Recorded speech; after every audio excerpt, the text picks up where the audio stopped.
नमस्ते दोस्तों, स्वागत है आपका आपके पसंदीदा चैनल रेशमा टीवी पर। मैं हूं आपकी होस्ट रेशमा। आज फिल्म सिटी के सेट नंबर 14 के बाहर खड़ी हूं और मेरे हाथ कांप रहे हैं, क्योंकि आज अनुपमा के सेट पर जो हुआ है वो भारतीय टेलीविजन के इतिहास में दर्ज होने वाला है।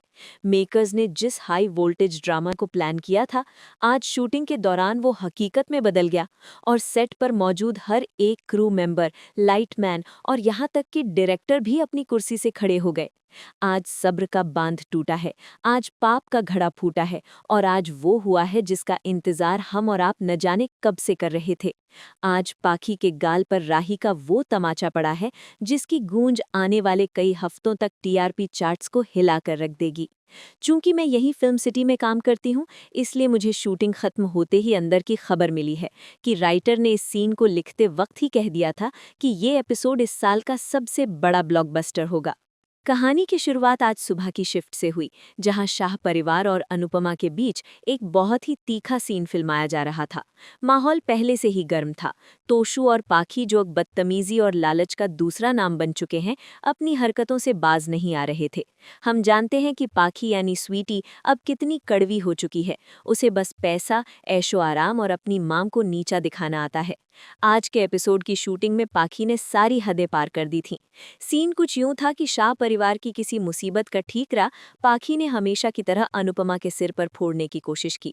वो अनुपमा के सामने खड़ी होकर चिल्ला रही थी और अनुपमा, जो हमेशा की तरह महानता की मूरत बनी खड़ी थी, चुपचाप अपनी बेटी की जहर बुझी बातें सुन रही थी।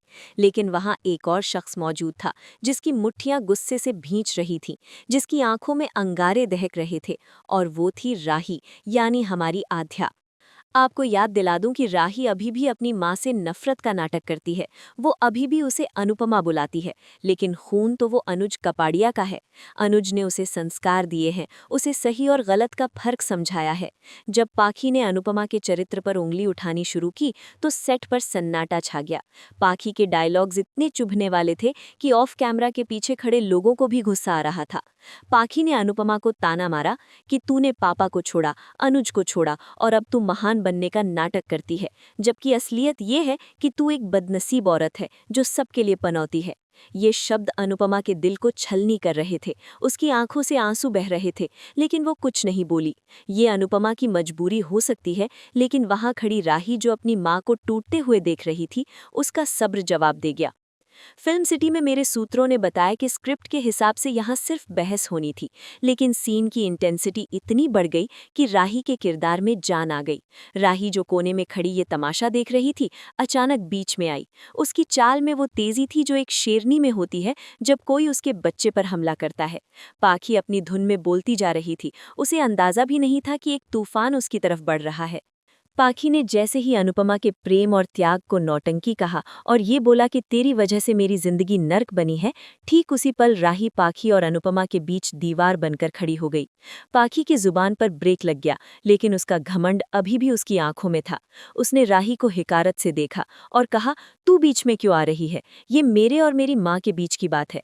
तू तो वैसे भी अनाथ है, तुझे क्या पता परिवार क्या होता है? बस यही वो ट्रिगर पॉइंट था जिसने बारूद में आग लगा दी। अनाथ शब्द सुनते ही और अपनी मां के अपमान का घूंट पीते हुए राही का हाथ हवा में लहराया और पूरी ताकत के साथ पाखी के गाल पर दे मारा। चटाक की आवाज इतनी तेज थी कि सेट पर लगा हुआ बूम माइट भी हिल गया। ये सिर्फ एक थप्पड़ नहीं था, ये उस हर अपमान का बदला था जो पाखी ने पिछले कई सालों में अनुपमा का किया है। पाखी, जो अपने आप को शहजादी समझती है, इस थप्पड़ के जोर से लगधड़ाकर पास रखे सोफे पर जा गिरी। उसका चेहरा एक तरफ मुड़ गया था और गाल पर राही की उंगलियों के निशान साफ उभर आए थे। वहां मौजूद तोशु, बा और किंजल सब के सब बुत बनकर रह गए।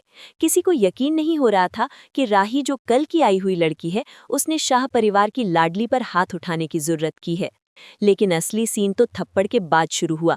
राही ने पाखी को संभलने का मौका भी नहीं दिया। उसकी आंखों में जो आग थी, उसने पाखी को अंदर तक डरा दिया। राही ने पाखी की आंखों में आंखें डालकर बिना चिल्लाए लेकिन बेहद भारी आवाज में जो कहा, उसने वहां खड़े हर शख्स के रोंगटे खड़े कर दिए। राही ने कहा, खबरदार जो आज के बाद इस औरत को कुछ कहा। ये चुप है क्योंकि ये माँ है, लेकिन मैं चुप नहीं रहूंगी क्योंकि मैं वो बेटी हूँ जो हिसाब करना जानती है। राही का ये रूप देखकर अनुपमा भी सन्न रह गई। उसे अपनी बेटी आध्या की याद आ गई, जो बचपन में भी ऐसी ही थी, तेज तर्रार और गलत के खिलाफ बोलने वाली। अनुपमा की आंखों में एक अजीब सा सुकून और डर दोनों था। सुकून इस बात का कि कोई उसके लिए लड़ा, और डर इस बात का कि अब शाह परिवार राही के पीछे पड़ जाएगा। पाखी का ईगो बुरी तरह हर्ट हुआ था। वो गाल पर हाथ रखकर चीखना शुरू कर रही थी। वो अपनी माँ यानी अनुपमा से उम्मीद कर रही थी कि राही को डांटेगी। पाखी ने चिल्लाकर कहा, माँ देखो, इस लड़की ने मुझ पर हाथ उठाया, तुम चुप क्यों हो, इसे घर से निकालो। लेकिन इस बार जो अनुपमा ने किया वो स्क्रिप्ट का सबसे बेहतरीन हिस्सा था। अनुपमा अपनी जगह से हिली नहीं। उसने राही को डांटने के बजाय पाखी की तरफ एक ठंडी निगाह डाली, जैसे कह रही हो कि तू इसी के लायक थी। सेट पर मौजूद मेरे दोस्तों ने बताया कि ये साइलेंस इतना पावरफुल था कि डायरेक्टर ने कट बोलने में भी देरी कर दी।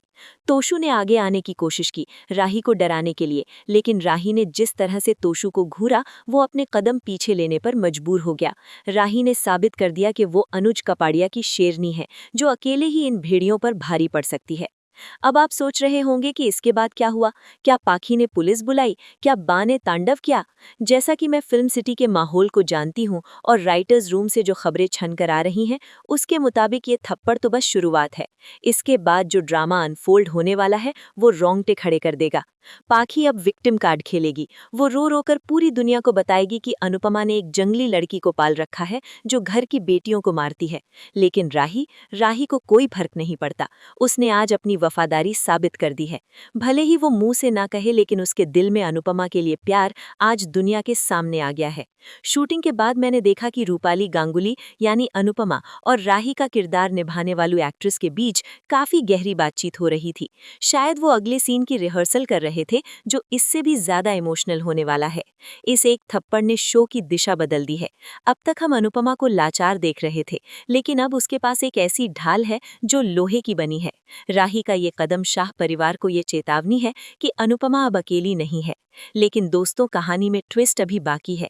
पाखी इतनी आसानी से हार मानने वालों में से नहीं है। खबर है कि वो अब कुछ ऐसा करने वाली है जिससे राही को जेल की हवा खानी पड़ सकती है। क्या अनुपमा अपनी बेटी को बचा पाएगी या फिर पाखी अपनी चाल में कामयाब हो जाएगी? रेशमा टीवी पर मेरा विश्लेषण ये कहता है कि ये ट्रैक आने वाले दिनों में सबसे ज्यादा टीआरपी बटोरेगा। दर्शकों को हमेशा से इंतजार था कि कोई तो पाखी को उसकी औकात दिखाए, और राही से बेहतर ये काम कोई नहीं कर सकता था। ये कर्म का फल है जो पाखी को मिल रहा है। लेकिन सेट के अंदर से एक और बहुत बड़ी खबर आ रही है। कहा जा रहा है कि इस थप्पड़ कांड के बाद प्रेम का किरदार भी एक बड़ा यू टर्न लेने वाला है। प्रेम जो अब तक शांत था, वो राही के सपोर्ट में खुलकर सामने आने वाला है, और यही बात तोशु को सबसे ज्यादा खटकेगी।